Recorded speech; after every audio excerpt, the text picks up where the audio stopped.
එන්න. මේක තමයි අපේ අයියා ගේන්න යන්නේ. අඩෝ ඒක නම් මරුවේ.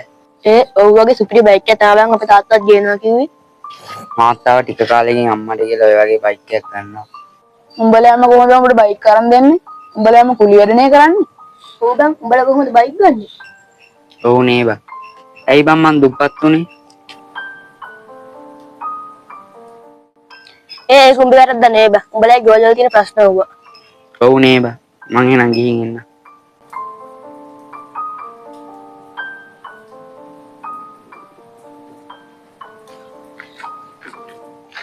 සයුර පොඩ්ඩක් ඉන්නවකෝ.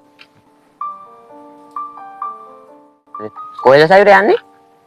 නෑ අයියේ. මගේ යාළුවෝගේ අයියලා තාත්තලා හැමෝම වාහන ගන්නවා. ඇයි මල්ලි ඉතින් ඔයා දුකින් ඉන්නේ? අපේ පවුලේ අයට කොහෙද අයියේ ඕක ගන්න සල්ලි?